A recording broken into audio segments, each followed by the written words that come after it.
Muy buenos días, siendo las 9 horas con 10 minutos del día 14 de noviembre de 2017, reanudamos audiencia en causa RIT 418-2017 en contra del acusado Giuseppe Antonio Briganti Weber.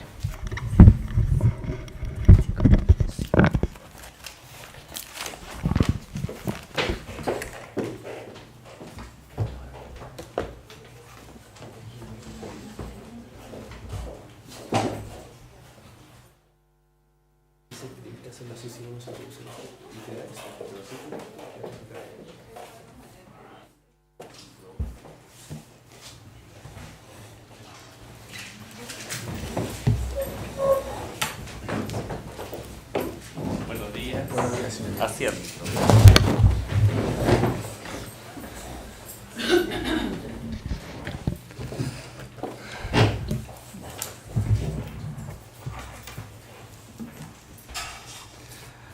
Buenos días, se reanuda la audiencia, se deja constancia de la presencia de las y de los intervinientes, así como del acusado.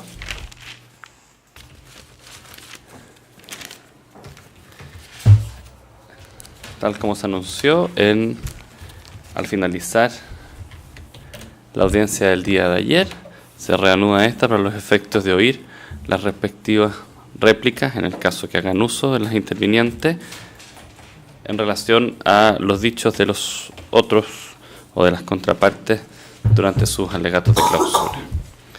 Señora fiscal, Gracias. tiene la palabra si es que va a hacer uso del derecho a réplica. Sí, magistrado, gracias. Buenos días.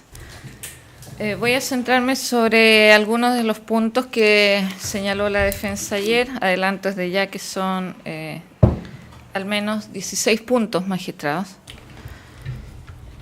Trataré de ser breve.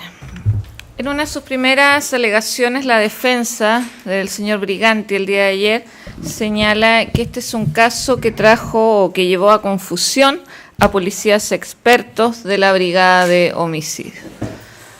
Magistrado, no se trata aquí de confusión, no es esa la palabra.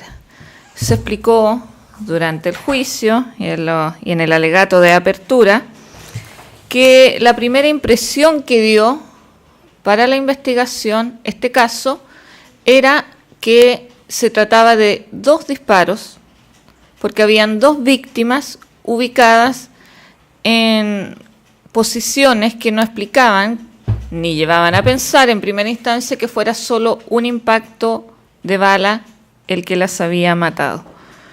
Porque como sabe el tribunal, de acuerdo a toda la prueba que se incorporó al juicio, las numerosas filmaciones, las fotografías, la inspección que pudo hacer el propio tribunal en el lugar donde cae Diego Guzmán es distinto y está en un ángulo diagonal, incluso podríamos decir, se puede hacer una curva, al lugar donde cayó finalmente herido Ezequiel, que no es el mismo lugar donde Ezequiel fue impactado. Y como además habían testigos que sostenían que habían escuchado 2 disparos, lo que sostuvieron hasta el juicio, magistrado, que ellos sintieron 2 disparos, claramente, en una primera instancia, llevó a concluir que eran 2 disparos y que las víctimas le habían impactado a Diego en la acera, casi frente a la casa del imputado, y a Ezequiel, la segunda víctima, en un espacio de tierra al interior de la Plaza Simón Bolívar. Eso es lo que la defensa ha definido como confusión, que no es tal. Es una primera apreciación en base a lo que decía el sitio del suceso y a lo que nos señalaba la disposición de las víctimas. Que esto después se haya aclarado con el análisis de filmaciones, simplemente significa, magistrados, que ni la policía ni el Ministerio Público se quedó con la primera impresión de lo que decía el lugar. Porque, a diferencia de lo que aseveró en varias partes de su alegato la defensa ayer, no es que acá uno adopte una posición, una interpretación y se quede con ella y no esté abierto a escuchar ni a seguir otras líneas. Se hizo, y por eso, del análisis que se hizo de jueves a domingo, reiteradamente las cámaras, se llegó a la conclusión, que después fue reafirmado por otras pericias, que se trataba de un solo disparo. Un segundo punto. La defensa señala que el señor Farías, el perito Luis Farías Adasme del LACRIM, evadía las respuestas al responder las distintas preguntas hechas, en definitiva, por la defensa, entendemos. Que el perito no era un testigo, que hizo aseveraciones que no se sostenían, que no se trajo fotos de lo que él decía. Magistrado, es un perito como se señaló al comienzo de este juicio, que en muchos casos para el tribunal basta que un perito diga esta arma está apta para el disparo y no se pide que acá se haga la prueba de disparo. Es parte de los análisis que hizo el perito Farías. ¿Cuál es el punto que la defensa más atacó ayer? El punto de que el perito no había mostrado fotografías de lo que él dijo que había visto al microscopio, magistrado. Como dijo la propia defensa, no es un testigo, es un perito. ¿Y qué relató él? Relató las operaciones practicadas, el análisis que se hizo del proyectil extraído por la doctora Núñez del cuerpo de Diego Guzmán. Y ese proyectil tenía marcas que las comparó al microscopio con proyectiles usados en prueba de disparo y llegó a la conclusión que por tener las mismas marcas miradas al microscopio, ese proyectil encontrado en el cuerpo de Diego Guzmán había pasado por el cañón del arma CZ semiautomática recuperada en la casa del imputado. Eso no es evadir respuesta, eso no es no dar razón de sus dichos. La defensa incluso vuelve a sacar a colación en su alegato algo que el propio perito le rebatió a la defensa durante el juicio. Cuando le muestra una parte de su informe pericial la defensa, de acuerdo al 332, y le da cuenta que en la descripción del proyectil habla solo de 3 campos y 3 estrías. Y el perito le responde, sí, pero eso está leyendo la primera parte del informe, la que es descriptiva a simple vista, no el análisis posterior que se hizo al microscopio. Ese punto fue aclarado por el perito. Volver a señalarlo como algo que significa que el perito evadía las respuestas, magistrado, no es serio, no es haber escuchado la declaración completa del perito. Dentro de esta misma, un tercer punto, mismo relato respecto del testigo, el perito Farías. La defensa señala, primero en genérico, dice, nadie explica a qué altura se hizo el disparo. Magistrado, vuelvo a señalar, esta y otras me parecen aseveraciones poco serias si es que es de alguien, provienen de alguien que estuvo presente durante el juicio y que escuchó toda la prueba. ¿Cómo puede llegar a aseverar que nadie se hizo cargo de eso? 2 personas, 2 peritos en particular hablaron sobre el punto. Justamente el perito Farías, que él hizo un cálculo y lo explicó reiteradamente. Dijo, yo examiné la altura de los disparos desde la posición de las víctimas. De ahí hice el cálculo y eso daba, junto con el perito planimétrico, que el disparo se había hecho desde el sector de la puerta de Molina 332. A una altura, desde la puerta, no alguien en una ventana de ese domicilio, no alguien en la azotea de ese domicilio, ni en el tercer piso, desde la puerta. Lo que sí, este perito balístico no señaló una altura determinada, pero sí indicó que se habían hecho medidas con el perito planimétrico. Y el perito planimétrico, señor Hernández, al dar cuenta de su infografía, señaló efectivamente que él calculaba que el disparo se había hecho de una altura de 1,53 m y que era compatible además eso con la altura del imputado.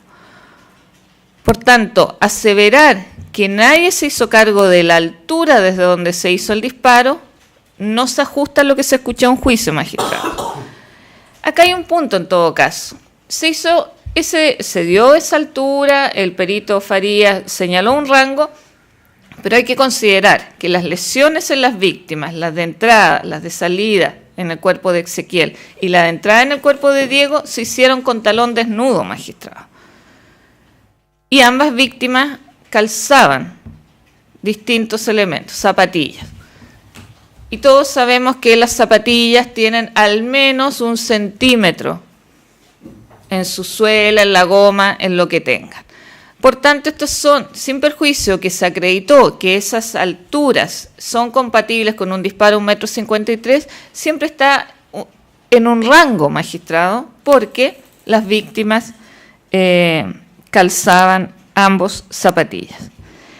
También hay que tener en consideración lo que se señaló durante el juicio por los distintos testigos y peritos, y es que es muy distinto, magistrado, y algo señalé el día de ayer en el alegato de clausura, hacer las medidas de un cuerpo que está extendido en una camilla.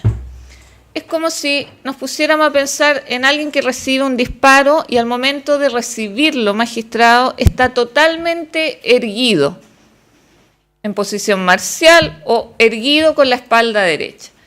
Cambia el ángulo, cambia la altura incluso de entrada y de salida si la medimos después estirado. ¿Por qué? Porque alguien que está parado derecho, magistrado, es distinto a una persona que pueda estar agachada, encorvada, ya no con los hombros en alto, sino que con el cuerpo en una posición curva.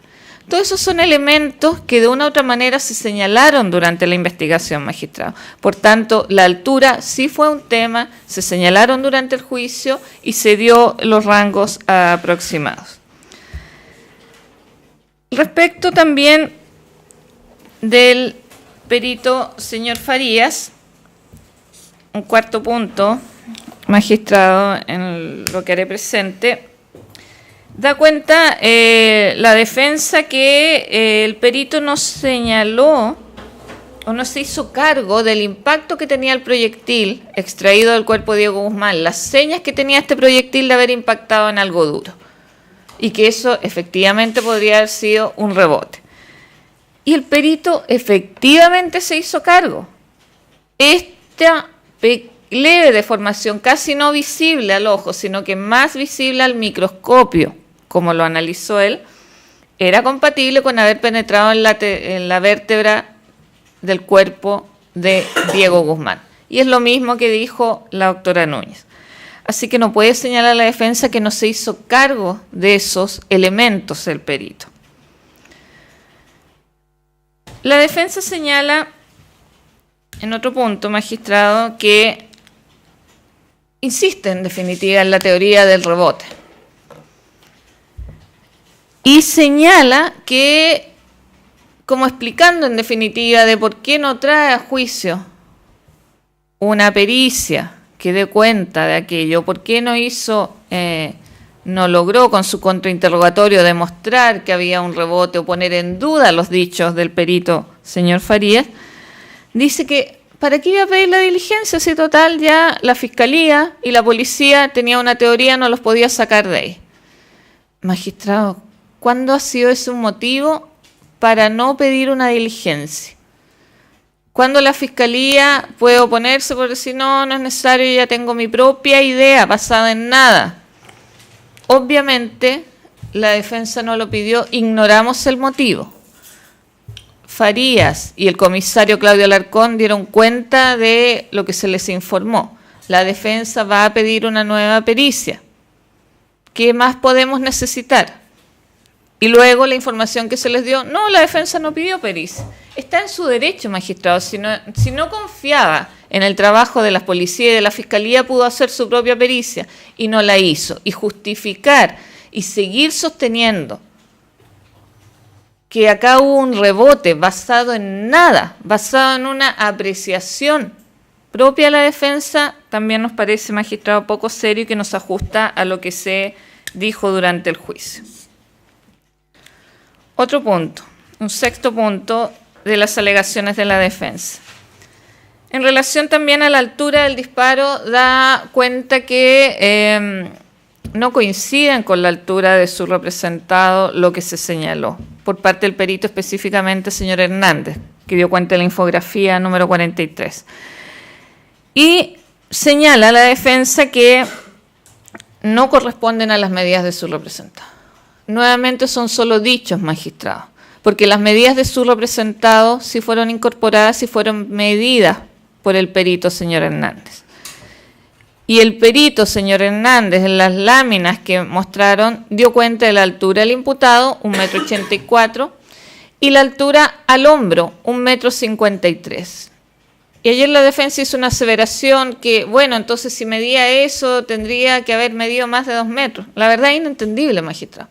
Al hombro, 56 centímetros, y en total 1,84 m. Les propongo que cada uno, si lo quieren, porque yo lo hice, midan qué altura hay desde los hombros de una persona hasta la cabeza. Hay una diferencia promedio de 25 centímetros, magistrado, dependiendo de las dimensiones de la cabeza, cabezas más alargadas, más cortas. No es algo extraño que hasta el hombro hay 1,56 m y luego hasta la cabeza la diferencia en metros hasta el 1,84 m. ¿Qué le llama la atención a la defensa ese punto cuando es un perito planimétrico el que tomó las medidas? ¿Tiene alguna duda el tribunal de que este perito tomó medidas? Entendemos que no, porque el perito lo señaló, en las imágenes se vio y el imputado fue medido. Por tanto, la medida que dio no es sacada por capricho. Luego dice que no es compatible entonces que si medía 1,56 m hasta el hombro, el disparo haya sido hecho de 1,53 m aproximadamente. ¿Cómo no va a ser compatible, magistrado? Si una cosa es la altura del hombro y otra es cómo toma el arma y extiende el hombro. Para estar a la exacta medida del hombro, tendría que haber extendido el brazo completamente derecho, a la altura del hombro, no más abajo. ¿Qué le impedía bajar el brazo? Si sabemos que el ángulo del disparo fue 89 grados. Claramente estaba más hacia abajo y lo que se mide no es la altura del hombro al momento de hacer el disparo, es la altura donde tiene la pistola, la mano en la pistola, magistrado. 3 centímetros de diferencia entre la altura del hombro y la determinada como altura de disparo. No hay nada extraño ni forzado en esa aseveración del perito.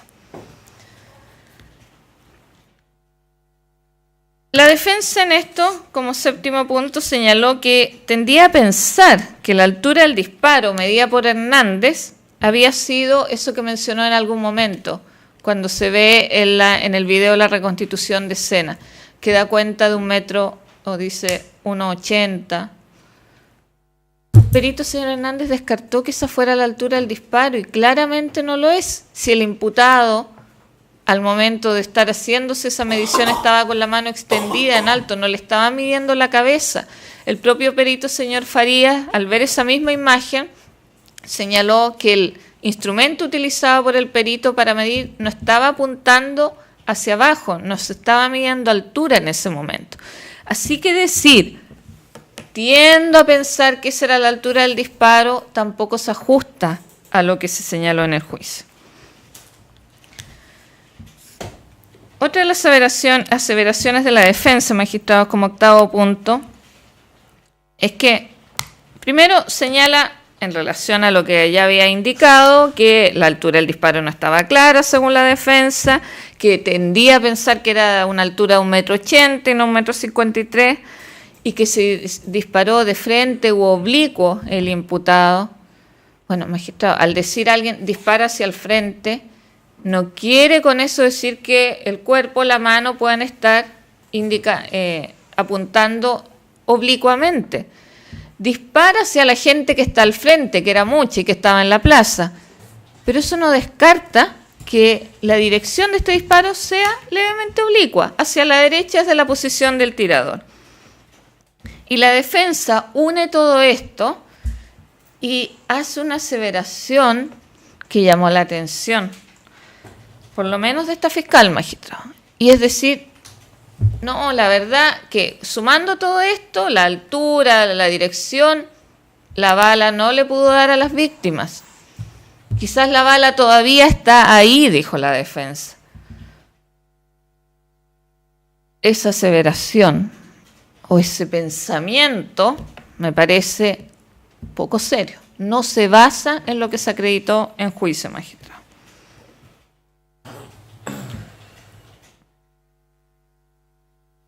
Otro punto.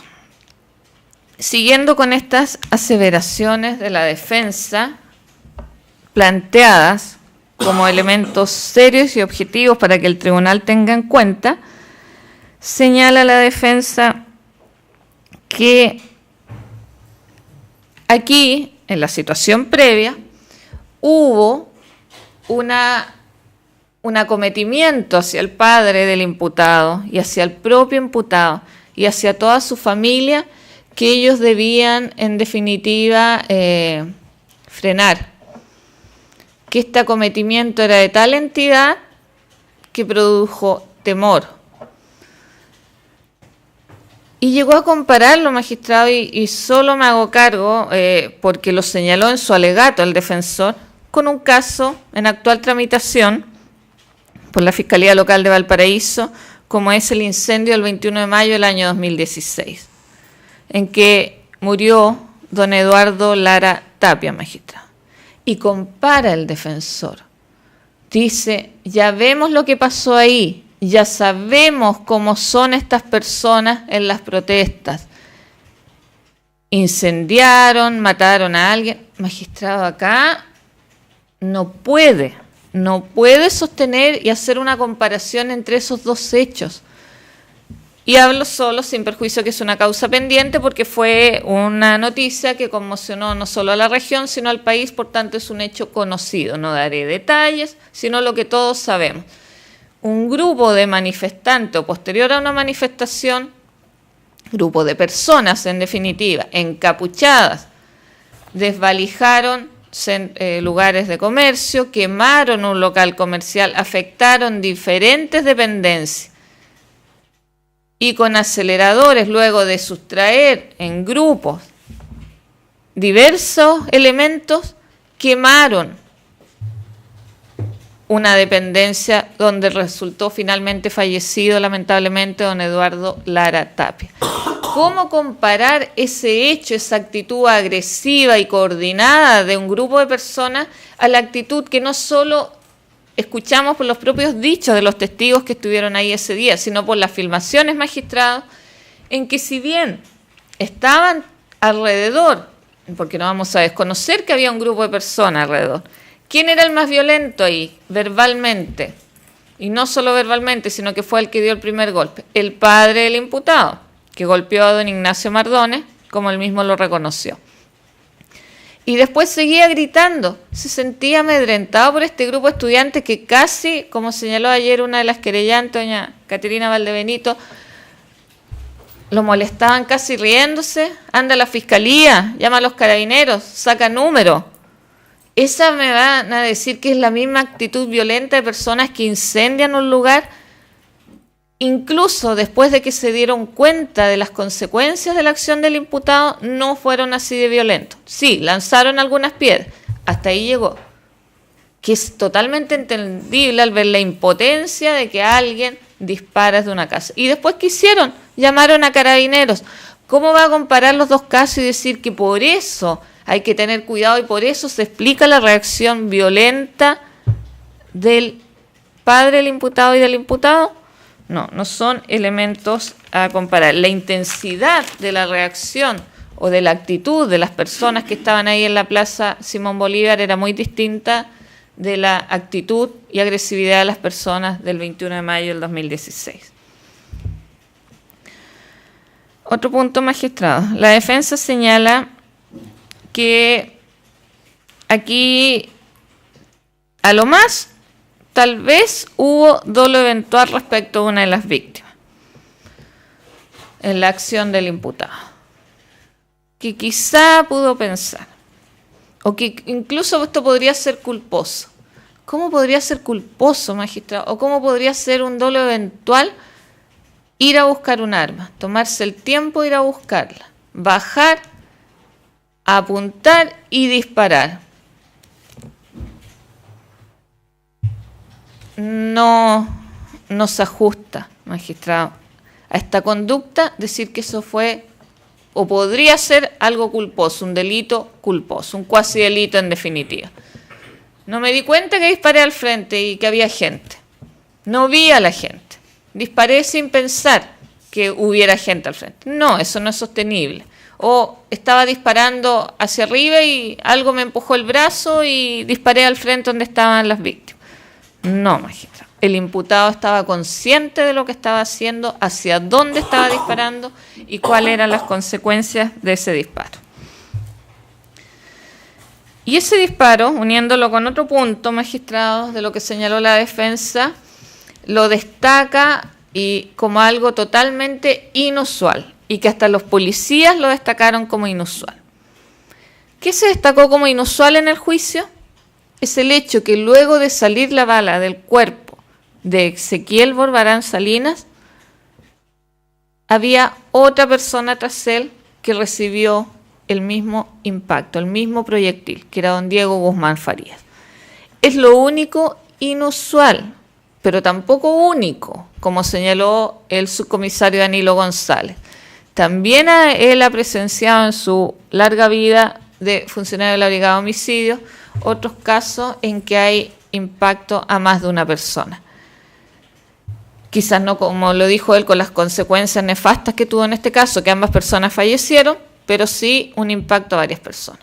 Y lo único inusual es que ese impacto de balas que tiene la potencia y la capacidad para salir de un cuerpo e impactar en otro elemento, en este caso ese otro elemento fue el cuerpo de Diego Guzmán y no un muro, no un vehículo, ni otro tipo de cosa. Ni fue un disparo en que como no había nadie, estábamos a campo traviesa, como dijo el subcomisario González, a veces se buscaba el proyectil y nunca se encontraba. Y se buscaba por varios metros hasta kilómetros, porque esa es la capacidad que tiene un proyectil de avanzar con la fuerza que es disparado por un arma. En otro punto, la defensa señala que en relación al arma, utilizada por el imputado y por el delito de porte de arma, en definitiva acá no había un ánimo de pertenencia del arma. Magistrado, esa arma estuvo, no como lo señaló el padre del imputado durante la investigación hace 2 años, desde el 2015 hacia atrás, llevaba 8 años en la casa. Claramente hay un ánimo de pertenencia si pensamos que primero es insostenible pensar que el imputado solo sabía utilizarla por lo que veía en la televisión, como lo aseveró el imputado. Que por la televisión sabía cómo mover el carro, cómo preparar el arma y cómo dispararla. Es insostenible. Yo creo que atenta a la inteligencia de todos los que estamos acá a pensar que vamos a creer aquello. Tenía la disponibilidad para el arma. No se demoró en ir a buscarla, tenía claro dónde estaba. Y además, el 5 de mayo del año 2015, había utilizado un arma, como lo señaló el testigo que vino a esta causa. Había utilizado un arma similar a esa, sabía de manejo de armas y, en definitiva, el ánimo de pertenencia resulta claro que lo tenía, el perfecto conocimiento del arma, los hechos prueban que lo tenía y el testigo señor Fuenzalida señaló que si no es porque el padre del imputado interviene, quizás que hubiera pasado. Y cuando vio la noticia luego, el 14 de mayo del 2015, se alivió y alegró de no haber sido él el que hubiera terminado con un impacto de bala el día de los hechos, del 5 de mayo, que lo afectaron a él.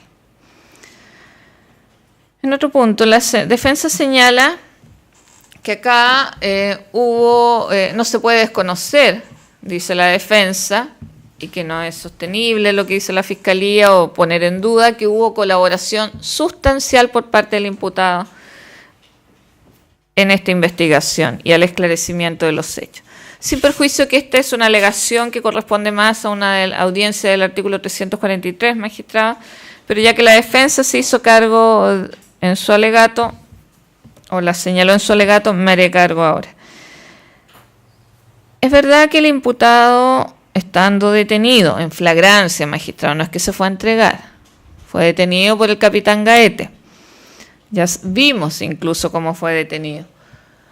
Estando detenido en la segunda comisaría de esta ciudad, fue visitado por personal de la Brigada de Homicidio, por esta fiscal. Se le leyeron sus derechos nuevamente, porque ya se había hecho por parte de Carabineros, como señaló el funcionario Alarcón. Se le leyeron nuevamente los derechos y ahí se le tomaron muestras de sus manos para las pericias respectivas y se tomaron algunas fotografías que fueron autorizadas por él. ¿Eso, magistrado, va a ser colaborar sustancialmente al esclarecimiento de los hechos? Entendemos que no, magistrado. La atenuante va mucho más allá. No es permitir que me tomen unas muestras que si él se hubiera negado, creo que no hubiera habido problema en que un juez hubiera autorizado la toma de esas muestras.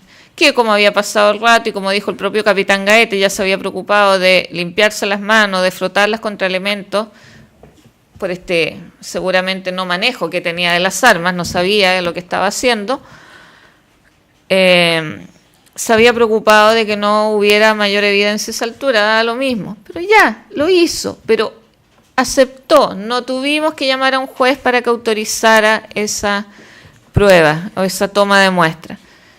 Pero eso es colaborar sustancialmente cuando ha variado luego su tesis o su postura de lo que hizo ese día, cuando lo esencial aquí y lo que él no dice es que disparó al frente hacia donde estaban los estudiantes.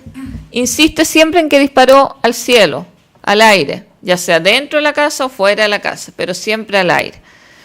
¿Vamos a considerar que es colaboración sustancial?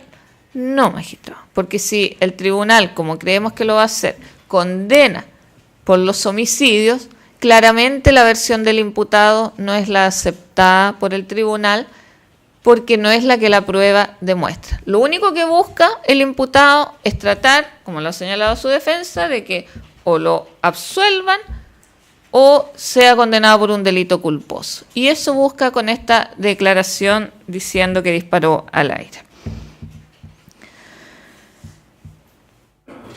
Hay otro punto que señaló la defensa que llamó también la atención de esta fiscal, magistrado, y es plantear que la discusión con Ignacio Pérez, este joven que vestía con esta chaqueta roja y que fue visto en los distintos videos, era notorio, casi todos andaban de ropas oscuras y él andaba con una chaqueta roja fuerte.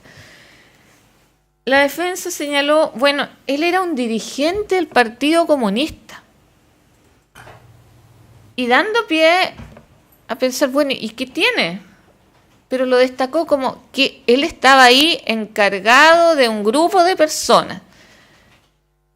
En definitiva, está diciendo que él provocó todo esto, que él no podía opinar sobre esto por ser un dirigente de un partido. ¿Cuál es la relevancia de destacar que sea dirigente de un partido y que, como él mismo señaló, haya estado a cargo de personas? Que estaba estudiando Derecho y que era parte de su labor preocuparse de personas que andaban ahí en el lugar. No vemos la conexión, no vemos la relevancia, magistrado, de destacar ese punto. Lo único que vimos, en la realidad, es que sí, encaró verbalmente al padre diciendo que protestaban por la educación, entre otros, de su hijo. Porque don Ignacio Pérez no tenía cómo saber que don Giuseppe Briganti no estaba estudiando y no era estudiante, al igual que los otros que estaban ahí, que estaban en un año sabático. Y él, comprometido como era con la causa, él empezó a decir que hasta por su hijo estaban protestando.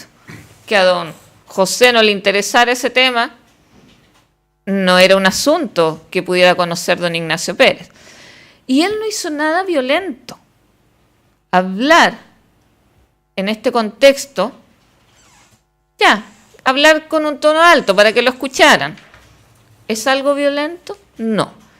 El que fue violento con él fue por una parte don José, que le respondió también a gritos, y el propio imputado que lo empujó, con una superioridad física sobre don Ignacio Pérez que era notoria. El propio Ignacio Pérez dijo que estuvo acá y que el tribunal lo pudo ver y que señaló que a esa fecha la diferencia era notoria en cuanto a peso, porque él pesaba menos que ahora, y en tamaño, que eso lo mantenía hasta el día de hoy. La Como uno de los últimos puntos, magistrado, la defensa señaló en este contexto, en esta discusión, que todo ese grupo, esa turba, se fue contra la familia del imputado y que las imágenes no muestran cómo fue en realidad. Magistrados, tenemos imágenes de al menos 3 vistas distintas del hecho, desde altura, desde la mutual de seguridad, desde el nivel de piso, lo que entregó doña Camila, y las imágenes de las cámaras de seguridad de Carabineros de Brasil con Molina, que también están en altura. Distintas tomas. Las imágenes de Carabineros, bueno, todas en definitiva van cambiando de ubicación. ¿Qué es lo que no mostraron las imágenes? Todas. Carabineros se puso de acuerdo, la compañera de trabajo James Joffre, que grababa es la mutual, se puso de acuerdo, y doña Camila también se puso de acuerdo. No grababan a la turba que atacaba a la familia. No grabaron justo la agresión al padre del imputado. Que el propio imputado reconoció que en definitiva ni él ni su familia fueron golpeados. Así lo reconoció en su declaración en la fiscalía y lo tuvo que reconocer acá. No tuvieron lesiones, hubo algún intento y un intercambio físico en que ya participaron todos, hasta doña Graciela, la pareja de don José, pero más allá de eso no hubo. Entonces, seguir sosteniendo, magistrado, que las imágenes no muestran la agresión de esta turba es no haber visto las imágenes. Ya vimos cómo actuó la gente. Y sí, podemos saber y pensar que una persona sola, enfrentada, aunque nadie esté tan cerca de él, pero un grupo de 15, 20 personas pueda, tal vez en algún momento, dependiendo de la situación, sentirse intimidada. Se vio intimidado don José Briganti mientras gritaba a los estudiantes, mientras le gritaba a Ignacio Mardona, aunque éste pedía disculpas. ¿Se vio intimidado? No, magistrado. Se vio intimidado el imputado Giuseppe Briganti, quien amenazó a las personas, porque pese a que la defensa quiera desconocerlo, sí hubo varios testigos que lo escucharon amenazar diciendo que los iba a balear a todos. ¿A balear por qué? Él jamás vio una agresión hacia su padre ni hacia nadie de su familia previo a sacar el cinturón. No lo vio, magistrado, porque no existió. ¿Podemos pensar que se sentía intimidada doña Graciela? ¿Quién? Y lo destaco por las complicaciones físicas que tiene, como señaló uno de los testigos, andaba con taco alto tipo aguja con terraplén.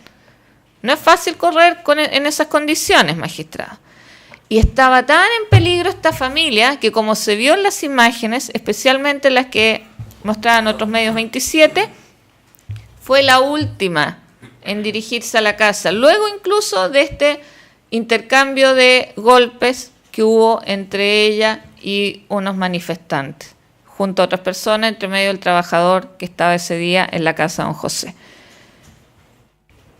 Tanto susto tenían don José por su familia que dejó a doña Graciela sola atrás, quien caminó dando la espalda a los jóvenes sin ningún temor, magistrado.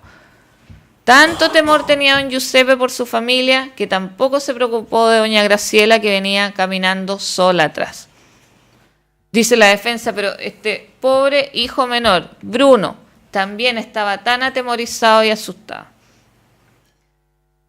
Llama la atención, y sabemos que las reacciones de la gente son distintas, magistrado, pero llama la atención que un joven, un niño de 9 años que está atemorizado, no se haya visto en las imágenes llorando, afectado, nada.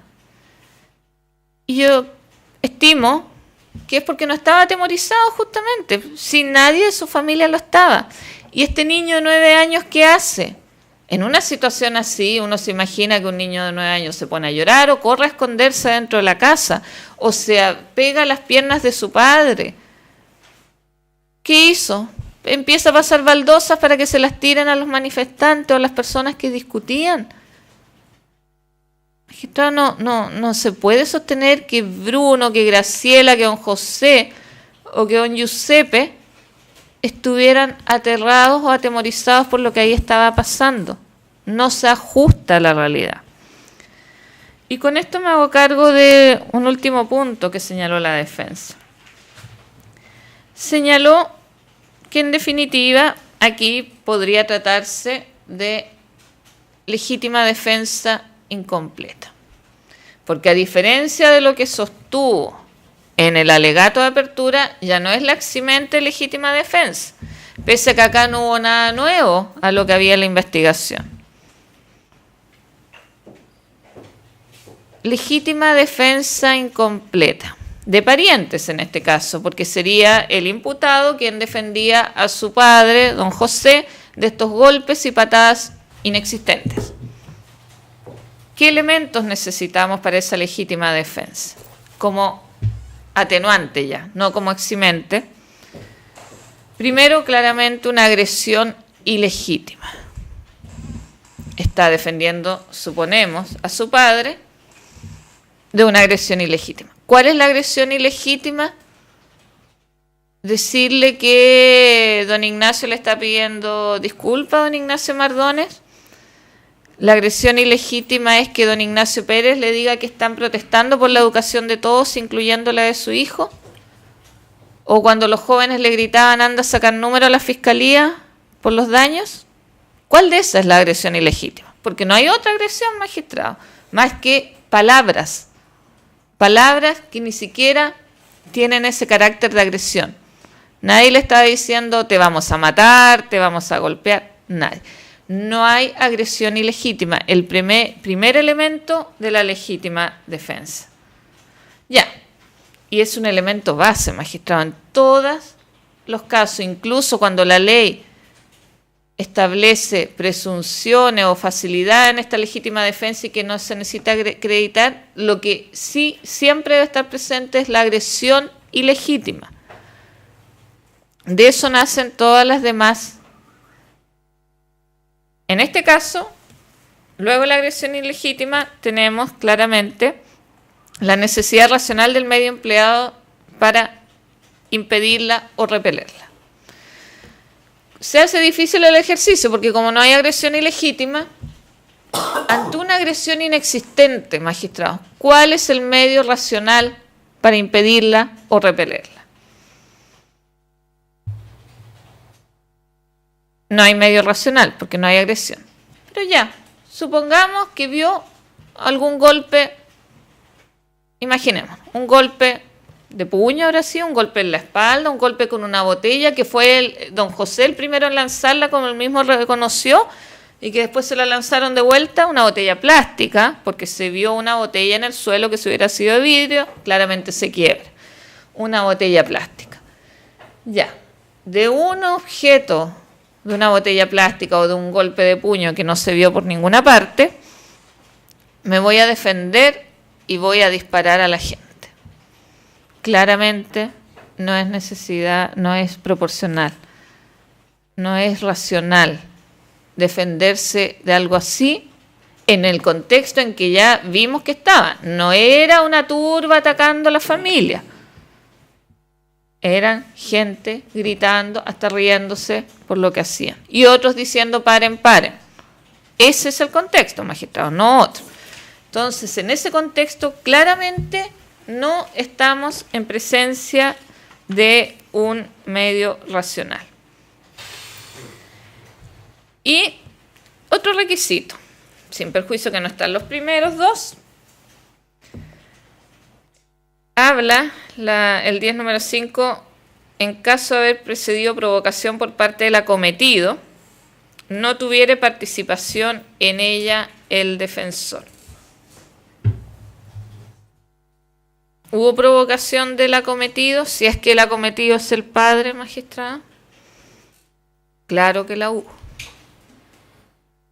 Él, si vio que y pensó lo que dice el defensor que debiera haber pensado, que esta turba le iba a quemar la casa poco menos después que él reclamó por el rayado, se pudo haber ido, pudo haber llamado a carabineros, pero se puso a gritar, a encarar, agredió a don Ignacio Mardones, siguió encarando y siguió siendo violento.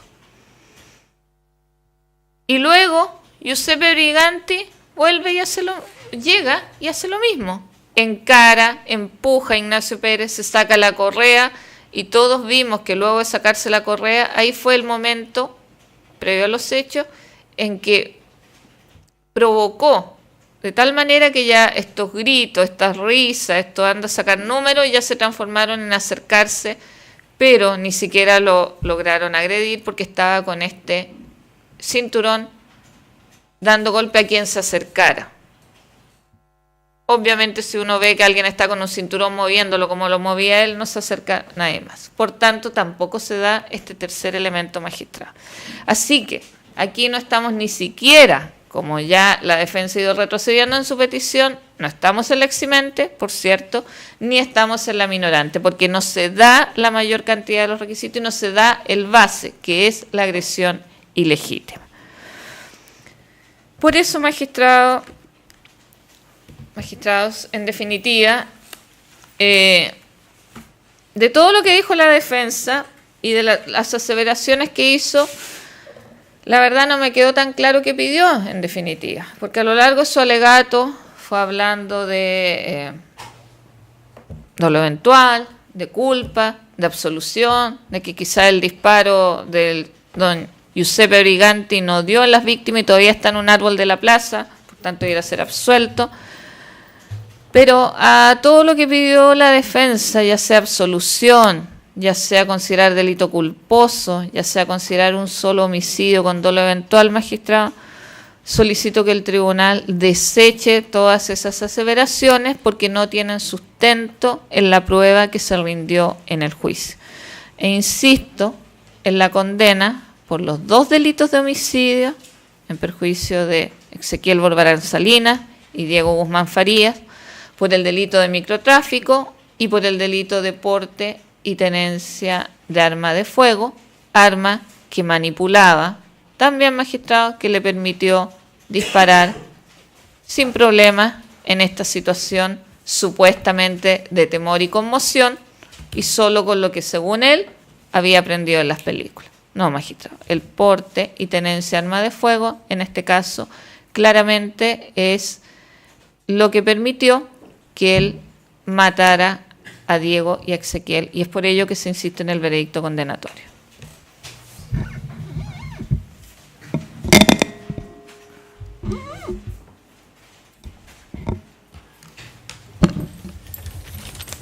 Señora Valdebenito, tiene la palabra si es que va a hacer uso de su derecho a réplica. Ayer la defensa planteó solamente dudas. Lo único que dijo en todo minuto fue dudas acerca de la prueba. Si bien el Ministerio Público acaba de hacer una relación extensa y pudo poner de manifiesto cómo todas y cada una de esas dudas fueron resueltas por la prueba rendida en este juicio y por lo mismo hacemos nuestras esas aseveraciones, me gustaría hacer hincapié en dos grandes temas de estas dudas planteadas por la defensa. En primer lugar, una en relación a la pericia balística. La defensa planteó que quedaron nuevamente, utilizo la palabra duda, sobre la posición en que se realizó el disparo. Señala que en algún momento en que se realiza este disparo, el proyectil realizó algún tipo de movimiento y cambió su trayectoria, ya que Diego se encontraba bajo un poste que estaba en la plaza, que no está exactamente enfrente de la puerta de la casa de calle Molina 332. Bueno, la verdad es que eso no es una duda, ya que el mismo perito Farías Adame señaló en su declaración, y dice, y señalo textual, que de acuerdo a los videos obtenidos y las declaraciones de los testigos, el imputado se encontraba en la puerta de su domicilio, con su brazo estirado paralelo al suelo, y esta a su vez con una orientación suroriente. Esto quiere decir un par de metros hacia el cerro. O sea, no estaba derecho, frente, mirando la rueda de la fortuna que tiene unas naves espaciales que están frente a la casa, sino que estaba mirando, posicionando su brazo en dirección hacia el poste, justamente el poste donde debajo se encontraba Diego. Por lo tanto, esa duda que plantea la defensa, en este caso, no es consistente con la prueba rendida en juicio. Y esto es muy concordante también con los videos que se muestran, ya que toda la interacción de la familia Briganti con los distintos manifestantes y el lugar donde se encontraba la gran mayoría de manifestantes es justamente debajo de ese poste. Así se pudo apreciar en el video de James Coffré, en las cámaras de Carabineros y también en las grabaciones de la señorita Camila Espinosa. Ella, su pololo y su tía se encontraban también bajo ese poste, en ese mismo sector. Otra de las dudas en relación a la pericia balística que plantea la defensa tiene que ver con la trayectoria de la bala una vez que este proyectil atraviesa los cuerpos. Señala varias veces esto de arriba hacia abajo, esta descendencia de la bala. ¿Por qué entra al metro 43, sale al metro 32 y después entra nuevamente al metro 27? Dice que esto no es concordante tanto con las alturas del imputado, no es concordante con las distancias de las calles, habla además de que un disparo de 20 metros es un disparo quemarropa. Perdón, yo siempre he entendido que un disparo quemarropa es cercano, al lado. Es más, en cada uno de los juicios que me ha tocado estar, se señala que los disparos a quemarropa dejan marcas de quemadura en la piel, que en este caso no había. Pues bien, volviendo al tema de la altura de la bala, por donde atraviesa los cuerpos. La doctora Ruiz, quien realizó la autopsia de Exequiel, señaló, y también lo dije el día de ayer, que el proyectil, una vez que va atravesando el cuerpo, va perdiendo velocidad. Y el perder velocidad, ¿qué es lo que implica? Pérdida de altura. Por lo tanto, es totalmente coherente que si entra al metro 43, va atravesando piel, carne, órganos, y sale al metro 32, porque ese roce hace que pierda altura porque pierde velocidad. Por su parte, Farías Adasme señaló también algo respecto a este tema. Dijo: cuando un proyectil balístico abandona el plano de la boca de un arma de fuego, mantiene un vuelo en línea recta, es decir, la trayectoria del proyectil coincide con la línea horizontal del arma. Pero a medida que va avanzando, ese recorrido proyectil tiende a descender o a bajar. ¿Por qué? Por la fuerza de gravedad. Pero también hay otros factores que influyen, como son el viento, la humedad, la fuerza del roce del aire. Obvio, es claro, existe. O sea, la fuerza de gravedad y así como los otros factores externos hacen que ese roce que se produzca sobre el proyectil pierda velocidad. Por lo tanto, si la bala sale en la puerta de la vivienda, avanza 20 metros donde es afectado por la fuerza de gravedad, es afectado por el roce del viento, por el viento o por la humedad existente en el lugar, ya hay una pérdida de velocidad. Después, cuando ingresa al cuerpo de Exequiel, también pierde velocidad, por lo tanto disminuye su altura, y cuando sale del cuerpo de Exequiel avanza otros 2 metros, nuevamente hay un roce y una pérdida de velocidad, y ingresa al segundo cuerpo, el metro 27, también por la pérdida de velocidad, por lo tanto pérdida de altura. O sea, aquí no existe ninguna duda, no existe ninguna contradicción, no existe ninguna laguna que se dejó sin explicar. Salgamos ya de la pericia balística y entremos a la intención. La intención que tuvo Giuseppe Briganti al momento de disparar hacia Exequiel y a Diego. Estamos de acuerdo en un punto. Es imposible poder tener una prueba directa y saber lo que pensó una persona exactamente en el minuto en que cometió un hecho. No hay una cámara de televisión adentro de la cabeza de una persona, no existen fotografías de la cabeza de una persona, de los pensamientos que una persona está desarrollando en su mente en el momento que está haciendo algo. Nadie puede saber lo que yo estoy pensando en el momento que tomo este jarro. Pero sí existen una serie de hechos, declaraciones, situaciones que pueden llevarnos a determinar lo que estaba pensando una persona en un momento determinado. Bueno, en este caso en particular, podemos llegar a determinar qué es lo que estaba pensando Giuseppe Briganti al momento de disparar esta pistola CZ 9 milímetros semiautomática.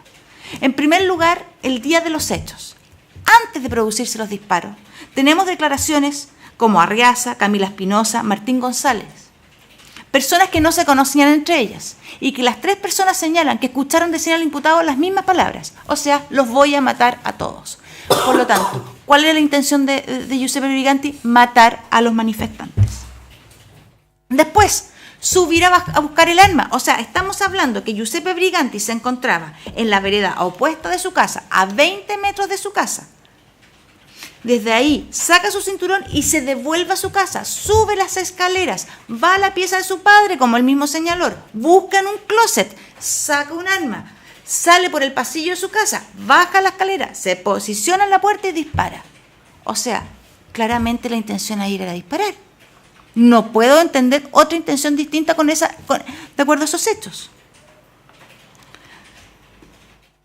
Después, el encasquillamiento, que ayer también la defensa planteó dudas al respecto. El encasquillamiento del arma demuestra claramente que tenía intención de disparar no una vez, sino que una segunda vez. Según la defensa, eso manifiesta que supuestamente, como él ya tenía, porque señaló primero que no tenía conocimientos de arma, pero a propósito del encasquillamiento dice que sí tenía conocimientos de arma, y que como declaró aquí cada uno de los PDI, era tan fácil de desencasquillar el arma, por lo tanto podría, si algo hubiera querido, hubiera disparado una segunda vez. No, al revés, se puso nervioso, se pone nervioso con el encasquillamiento del arma. Por lo tanto, sube rápidamente. Después, y por último, en ese mismo día de los hechos, hay otro hecho más que demuestra cuál es la intención, que se limpia las manos al momento que es detenido por personal de Carabineros. ¿Qué demuestra eso? Demuestra claramente que sabía que tenía pólvora, que sabía que había disparado, que sabía lo que había cometido, y se trata de limpiar para sacarse pruebas que puedan después incriminarlo en los hechos. Pero también tenemos pruebas de la intención antes del día 14 de mayo. Que es la declaración de Fuenzalía, declaración que es fundamental en este juicio. Y no solamente porque demuestra el conocimiento que tenía Giuseppe Briganti y el manejo de armas, sino que también demuestra un hecho muy importante. ¿Cuáles son los rasgos de personalidad que tiene el imputado? Rasgo de personalidad en que es capaz de matar a otro, es capaz de apuntar a otro en plena vía pública con más personas dando vuelta en el sector por diferencias mínimas, diferencias de plata, diferencias que no tienen mayor trascendencia. O sea, es capaz de disparar a otro porque una persona que ofreció disculpas por rayar su casa no fueron aceptadas por él. Por lo tanto, aquí el acusado no actuó bajo ninguna circunstancia como trata de plantear la defensa, que actuó con culpa. Aquí no hubo un actuar negligente, no hubo un actuar imprudente, como sería el caso de que una persona se encuentra limpiando su arma de fuego y se le dispara una bala. Aquí no hay ese tipo de actuar. Aquí existe un actuar doloso.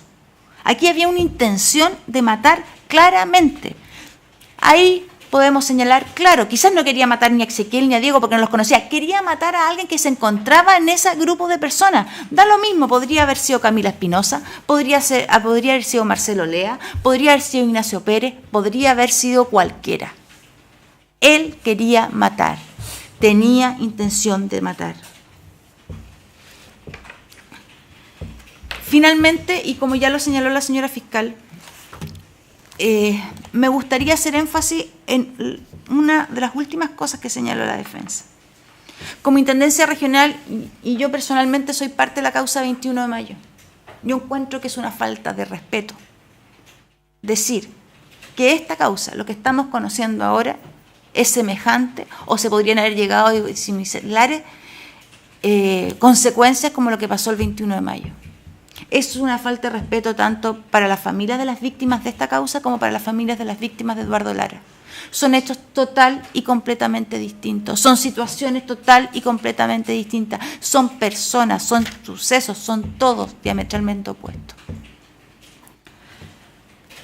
Por lo tanto, y finalmente señalar que la prueba ofrecida durante estos 4 semanas de juicio no nos pueden llevar, y no los pueden llevar a ustedes a otra conclusión, más allá de toda duda razonable, de la culpabilidad de Giuseppe Briganti como autor de homicidio doloso en contra de Diego y Ezequiel Lara. Muchas gracias.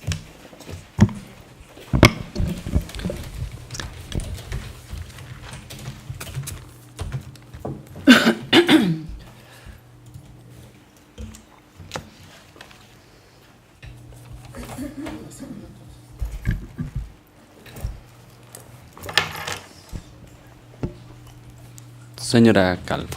Gracias, señoría. Señoría, la verdad que me referiré a pocos puntos, porque ya lo hizo ya el Ministerio Público y lo hizo también la otra querellante. Me llamó la atención lo que dijo el defensor ayer respecto de una duda, que si la bala, lo copié textual, que si la bala fue disparada desde la pistola incautada. No se acompañó documento o prueba que acredite en forma indubitada que la bala encontrada coincide con la bala de prueba. El perito solo hace afirmaciones. Textual, lo dijo el defensor. La verdad, su señoría, es que me causó bastante sorpresa porque todos estuvimos en un juicio que a esta altura ha durado más de un mes y en ningún minuto él en su alegato de apertura, en la prueba, es decir, en su contrainterrogatorio, puso en duda tal situación. Además, es el propio imputado el que en su declaración ante el tribunal reconoce el arma que se le exhibió en las fotografías y dice claramente que es el arma con la cual disparó. Y además es el propio imputado quien esconde esa arma en un lugar bastante estratégico y de muy difícil acceso, que incluso pudimos ver, y de acuerdo a la declaración de quien la encontraron, fue casi un hecho fortuito el que se pudo haber encontrado en las condiciones en que estaba. Pero además, su señoría, decir que no se acompañó prueba o no se rindió prueba que acreditara tal hecho es o no haber estado acá o no haber escuchado nada, porque en definitiva el perito Farías, el perito balístico, que tanto hemos nombrado, señala expresamente que se examinó el proyectil recuperado en la autopsia de don Diego Guzmán, que se hizo comparación microscópica con los otros proyectiles recuperados y se determinó fehacientemente que fue disparado por la misma arma. Además explica, incluso contrainterrogado por la defensa, qué es lo que es la comparación microscópica. Dice claramente que se verifican características de clase e identidad del proyectil recuperado en la autopsia con los otros que se incautaron y que se hizo pruebas de disparo con esos proyectiles justamente para compararlo. Y que se concluyó que hubo coincidencia con el paso de dicho proyectil por el cañón del arma. Se extendió respecto a lo que era el manto del proyectil, señalando que era la parte superficial y cilíndrica. Y ahí, señaló, quedan reflejados los campos y estrías del cañón, especificando que hay microhuellas que corresponden a las características de clase y de identidad. Y esto no es observado simplemente con buena vista, sino que es observado en un microscopio especial de comparación balística. Y se determinó identidad entre el proyectil y la pistola incautada, enfrentando las características de ambos proyectiles, vale decir, los proyectiles de prueba, que eran obviamente de la misma arma, y el proyectil recuperado. Se constató que el proyectil tenía rayado balístico y que este rayado balístico explicó que se imprime en el proyectil.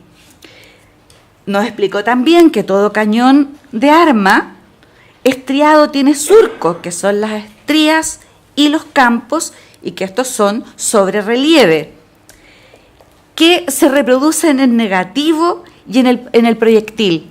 Esto fue lo que se pudo constatar y esto se llama la huella de clase.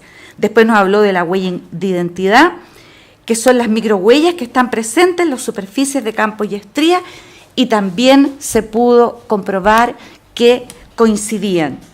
Por lo tanto, la verdad, señoría, que al hacer esa aseveración de que no se rindió prueba del efecto y ponerlo en duda, siendo un hecho que no fue controvertido, la verdad que llama la atención. Después, señoría, como segundo punto, la hipótesis del rebote. La verdad que aquí se probó con las pruebas realizadas al proyectil recuperado de la autopsia que ese proyectil tiene una deformación en la punta que refleja un golpe con un elemento duro compatible con un hueso. Es decir, el perito Farías llegó a ser majadero en repetirlo, porque se le interrogó varias veces sobre ese punto y se le contrainterrogó sobre ese punto. La base del proyectil, nos dice el mismo perito Farías, se encontraba perfectamente cilíndrica, sin deformación estructural. Por lo tanto, él descarta la posibilidad de que haya chocado con otro elemento. ¿Por qué? Porque de ser así, ese proyectil estaría estructuralmente deformado, tanto en la base como en la punta, lo que no ocurrió. Incluso, frente a esa evidencia tan tajante, descarta la necesidad de hacer otra pericia. Y pensar en hacer otra pericia solo en virtud de la declaración que había hecho el imputado y que había hecho su tío, Domingo Briganti, que se introdujo en el juicio a través de la reconstitución de escena, no guardaba ninguna relación con la realidad de lo que ahí había ocurrido.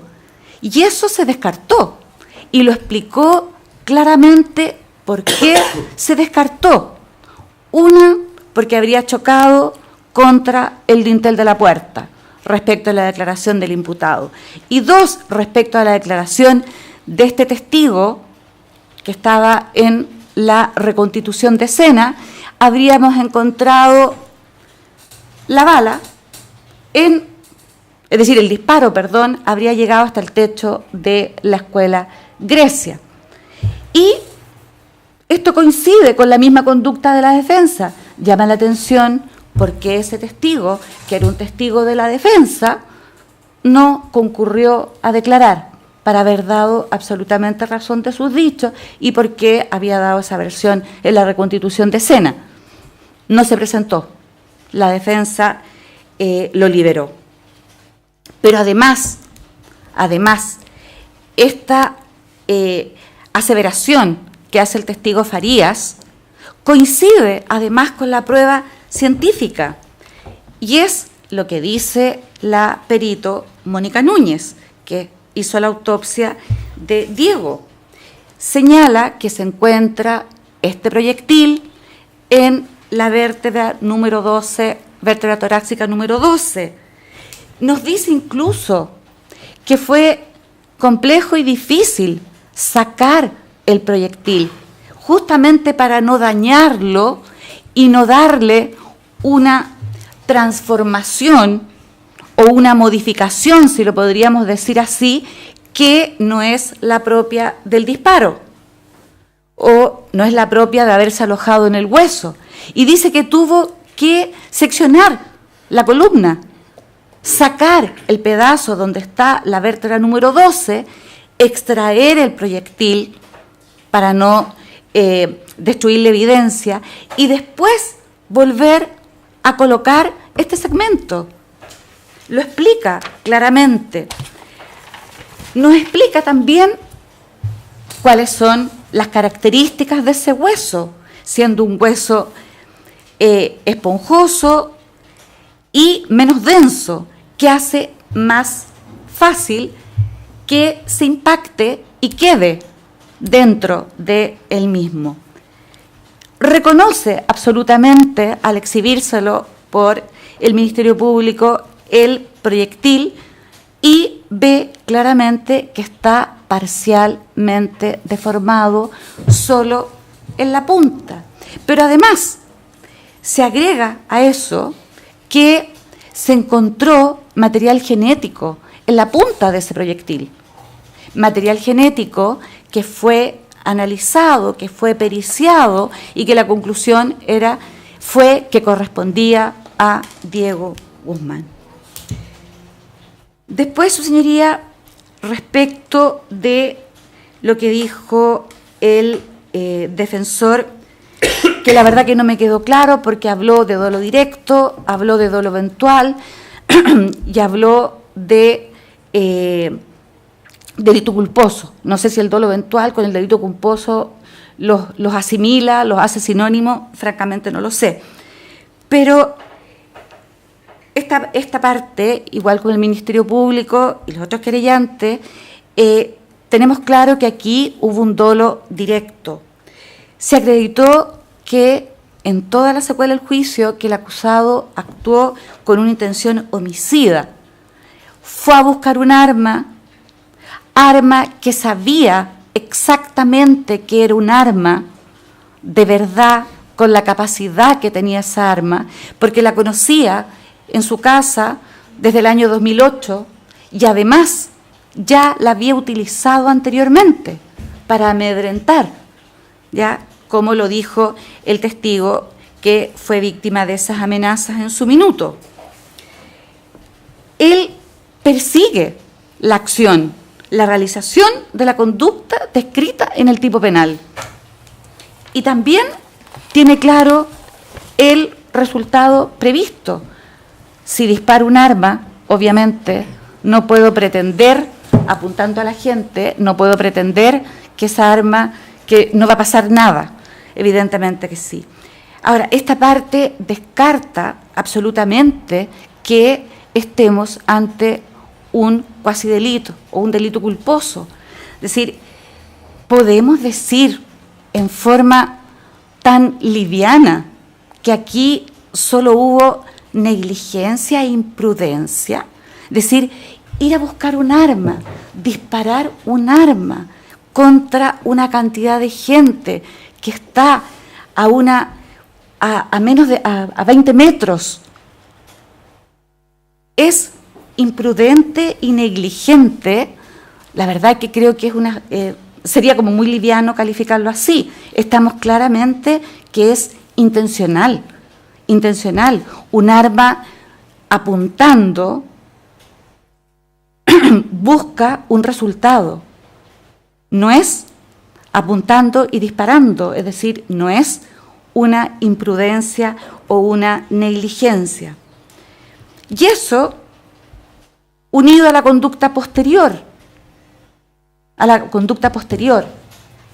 escondo el arma y la escondo en un lugar justamente, conociendo la casa donde vivo de toda la vida, en un lugar de difícil acceso para que no la encuentren, pensando en que lo más probable, como se encontraba el lugar, como se encontraba esa escalera, lo describieron los funcionarios de la Policía de Investigaciones que ingresaron al domicilio. Esa escalera tenía materiales de construcción, estaba en pésimo estado, le faltaban peldaños. Era un riesgo poder meterse en ese lugar.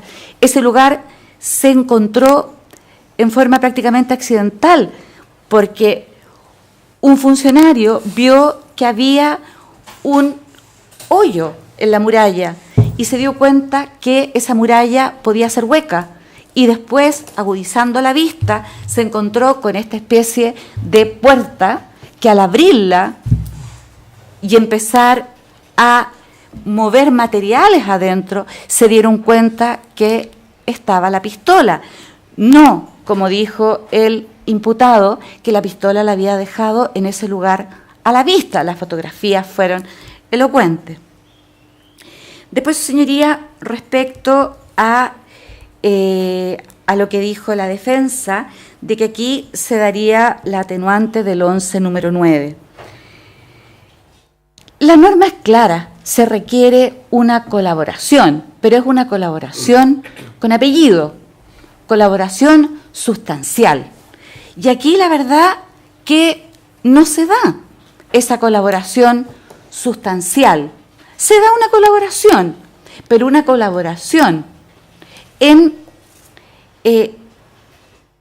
ciertos actos de la investigación que el Ministerio Público podría haberlo obtenido exactamente igual, aunque el imputado no hubiera accedido, que es la pericia respecto de las manos.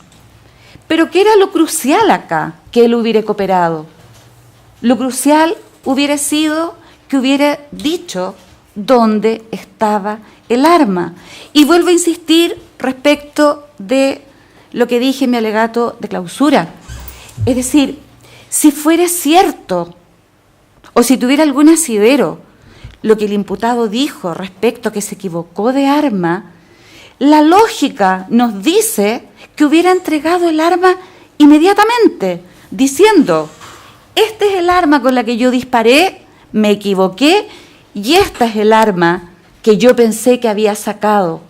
Y eso hubiera sido una prueba que evidentemente al tribunal le hubiera aclarado absolutamente que había una equivocación que nunca se produjo, porque la pistola a fogueo nunca existió y el imputado tenía absolutamente claro la pistola que estaba utilizando.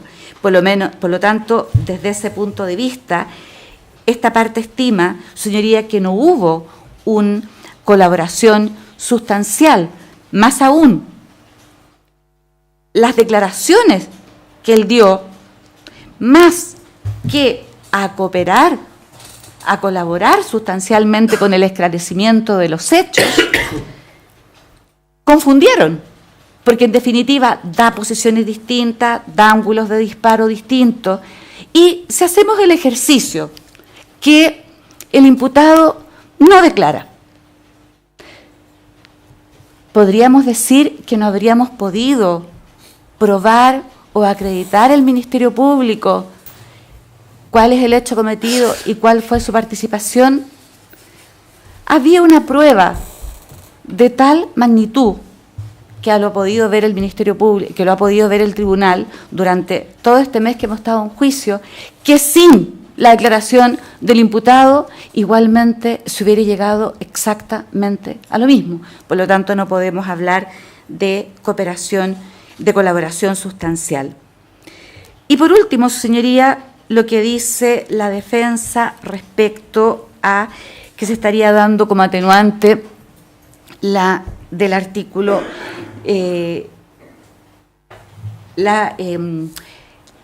legítima defensa incompleta de parientes. La verdad, su señoría, es que no se dan ninguno de los elementos que dicha norma exige. La agresión ilegítima, me sumo y me adhiero a todo lo que ya señaló el Ministerio Público para no repetir, la necesidad del medio empleado, partiendo de la base que no tenemos esa agresión ilegítima, si no, igual no guarda ninguna proporción. Pensar en que puedo disparar a matar con gente al frente, porque en definitiva se me habló de una forma en que no me gustó, se me habló fuerte, se discutieron conmigo, es decir, no tiene ningún tipo de proporción. Pero además el último elemento, en caso de haber precedido provocación por parte del acometido, no tuviera participación en ella el defensor.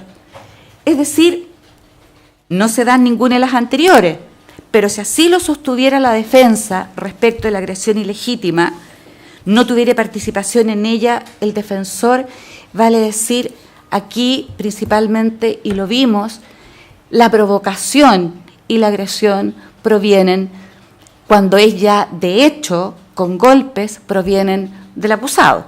Y eso es lo que en definitiva hace y provoca que en ese minuto, recién, después de eso, a consecuencias de alguna de las personas que estaban en la plaza ese minuto, tengan alguna reacción, y eso no fue antes, porque lo anterior fue solo verbal.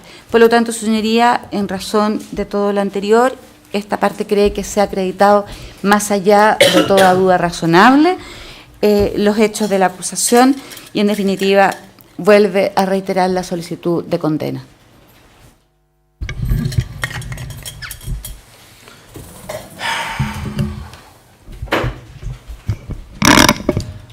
Señor Velázquez, tiene la palabra para los efectos de si es que va a hacer uso de su derecho a réplica. Muchas gracias, magistrado. Adhiriéndome a las anteriores réplicas, quisiera esta parte destacar algunos elementos. La victimización que hace el defensor respecto a la familia y el imputado en el contexto del juicio, a esta parte le parece un poco inaceptable. Fuimos reiterativos ayer en el alegato en decir que el Ministerio Público tiene una gran cantidad de antecedentes presentados en este juicio. Y en ese contexto establecer de que hoy día la bala puede estar por ahí en el árbol nos parece una falta de respeto particularmente a la familia, porque en razón de los dichos del defensor uno podría o tendríamos que agarrar el proyectil, decirle a la familia, sabe que el proyectil que encontramos en la vértebra de Diego no, según los dichos del defensor, no correspondería, y eso nos parece una grave falta de respeto y hay límites en ese contexto. Justificar en términos ficticios, el tema de la agresión, para poder decir que hay una legítima defensa incompleta, ya sea de parientes o personal, en la idea de que él no agrede a cualquier persona, él agrede a un dirigente político que es del Partido Comunista. También es un tema muy sensible, no solamente por una idea o noción de que la agresión a un dirigente político es legítima, sino porque también Diego Guzmán era un destacado dirigente político, era un destacado joven con compromiso social, cultural, y hacer esa aseveración nos parece también una falta de respeto a este juicio, al tribunal, a nosotros y a la familia. Luego hace una alusión a que no son cualquier persona que lanzan botellas, son expertos de lanzar botellas. Yo no entiendo eso. Yo creo que dudo de que haya alguna expertise de lanzar botellas de plástico. Lo que vimos en el video no dice relación con alguna especie de expertise. Lo que dice también el defensor señala con mucho esfuerzo el testimonio de Danilo González hace referencia a otros casos de transficción. Yo no vi ningún esfuerzo. Yo recuerdo Puente Alto, los otros casos, y empieza a nombrar y después no se exceden más casos. El esfuerzo no lo vi. Yo creo que no lo vimos nadie. Ayer también me desarrollé el tema en mi alegato de clausura, el tema del dolo, creo que ya lo han dicho acá mis colegas, mis predecedoras, y se desarrolla y se expresa en diferentes acciones el plan del autor. Hiperpsicologizar el dolo es una técnica antigua de impunidad que no viene al caso referirse en este ámbito y que no tiene relación en ningún plano con lo que se desarrolla en juicio. Por tanto, esta parte solamente tiene que agregar que reitera su solicitud de sentencia condenatoria por doble homicidio doloso en contra de las víctimas Diego Guzmán y Ezequiel. Eso.